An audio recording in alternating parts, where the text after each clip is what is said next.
আসসালামু আলাইকুম, ডাক্তার আবুল বাশার আছি সাথে। এই বাচ্চাটার গাল দুইটা দেখেন। না, তুমি ভালো আছো মা? এই বাচ্চাকে বাড়তি খাবার হিসাবে সকাল থেকে কি কি দেন একটু সংক্ষেপে বলেন। সকাল থেকে খাই সুজি 2 থেকে 3 বার, দুপুরবেলা হচ্ছে ভাত খাই, আর বিকালের দিকে হচ্ছে টুকটাক একটু ফল, আর সন্ধ্যার পরে সেরেলাক। আমি যদি বলি যে বাচ্চার বাড়তি খাবারের মূল উপকরণই আপনার বাচ্চার ক্ষেত্রে হচ্ছে সুজি এবং সেরেলাক, তাহলে কি ভুল হবে? মূল খাবার বলতে বেশিটাই সেরেলাক আর সুজি খাচ্ছে ভাতের তুলনায়। হ্যাঁ, ভাত একবার খাচ্ছে। আচ্ছা, ঠিক আছে। এখানে প্রবলেমটা হলো এই যে দেখেন, দেখি মামা, এই এই এই দেখেন, এই যে গাল ফুলে আছে না, এটাতে আমরা অনেকে মনে করি এটা মনে হয় বাচ্চার শরীর স্বাস্থ্য ভালো হচ্ছে, এই বাচ্চার মনে হয় অনেক পুষ্টি। আসলে এটা পুষ্টি না, এটা অপুষ্টি।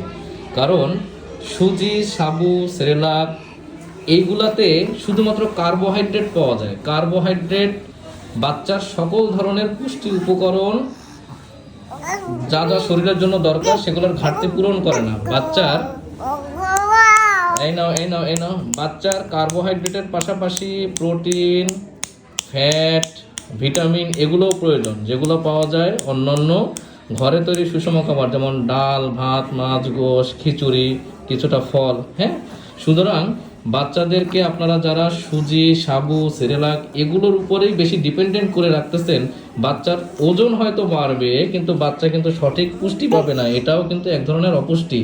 আমরা মনে করি অপুষ্টি মানে হচ্ছে একদম শুকনো থাকবে, বাচ্চার গায়ে ওজন থাকবে না, গায়ে গোশ থাকবে না। আমরা মনে করি এইটা মনে হয় অপুষ্টি। আসলে অপুষ্টি এভাবেও হতে পারে। দেখেন, এই বাচ্চা দেখে বোঝাই যাচ্ছে না যে এই বাচ্চার কিন্তু অপুষ্টি হয়েছে। ঠিক আছে? সুতরাং মা, এরপর থেকে বাচ্চাকে ঘরে তৈরি সুষম খাবার বেশি বেশি করে দিবেন। সুজি, সাবু, সেরেলাক একদমই বন্ধ করে দিবেন। ঠিক আছে? এগুলো দেওয়ার দরকার নেই। বাচ্চাকে 3 বেলা ভাত, মাছ, গোশ, তারপরে সবজি, খিচুড়ি, ডিম দিয়ে এইগুলো খাওয়ানোর চেষ্টা করবেন। দিনে একবার একটু ফল দিতে পারেন, আর মায়ের বুকের দুধ তো চলবে। ঠিক আছে? সবাই ভালো থাকবেন। আসসালামু আলাইকুম।